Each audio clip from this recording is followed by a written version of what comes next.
जरा अपने खाने की प्लेट पर नजर डालिए। प्रोटीन के लिए क्या क्या खा रहे हैं आप? दाल, पनीर, चने, चिकन या फिर गेहूं, चावल और सूजी।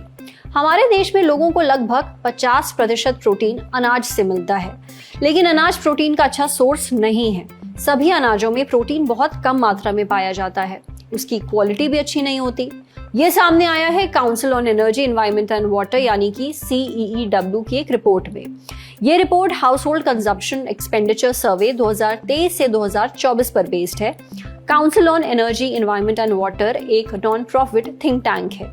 इस रिपोर्ट के मुताबिक हमारे देश में लोग प्रोटीन तो जरूरत भर खा रहे हैं, औसतन 55.6 ग्राम रोज, लेकिन उसका करीब 50% अनाजों से मिलता है। नेशनल इंस्टीट्यूट ऑफ न्यूट्रिशन यानी कि NIN का कहना है कि कुल प्रोटीन का सिर्फ 32% ही अनाजों से आना चाहिए, मगर भारत में ऐसा नहीं हो रहा। हम खाने में दालें, चने, सब्जियां, चिकन, अंडे कम खाते हैं, जो प्रोटीन का अच्छा सोर्स है, लेकिन रोटी और चावल भर भर कर खाते हैं। इनमें ना ही जरूरत भर प्रोटीन होता है और ना ही उसकी क्वालिटी अच्छी होती है।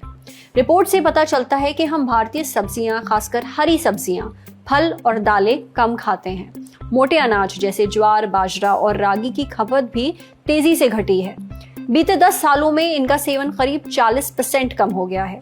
वहीं खाना पकाने का तेल, चीनी और नमक हम जरूरत से बहुत ज्यादा ले रहे हैं। यही नहीं, हम फैट यानी वसा भी बहुत ज्यादा खा रहे हैं। हालांकि अच्छी बात यह है कि हमने अपने खाने में फाइबर बढ़ाया है। अब हर दिन एक व्यक्ति 31.5 ग्राम फाइबर खा रहा है। रिकमेंडेड है 32.7 ग्राम। लेकिन यहाँ भी वही प्रोटीन वाली दिक्कत, हम ज्यादातर फाइबर अनाजों से ले रहे हैं, ना कि दालों, फलों, मेवों और सब्जियों से। और फिर हम सोचते हैं कि घर का खाने के बाद भी हम हेल्दी क्यों नहीं हैं, बीमार क्यों पड़ते रहते हैं। वजह आपके सामने है। प्रोटीन इम्यूनिटी मजबूत बनाने के लिए जरूरी है। मजबूत इम्यूनिटी यानी आप बीमारियों और इन्फेक्शन से बचे रहते हैं।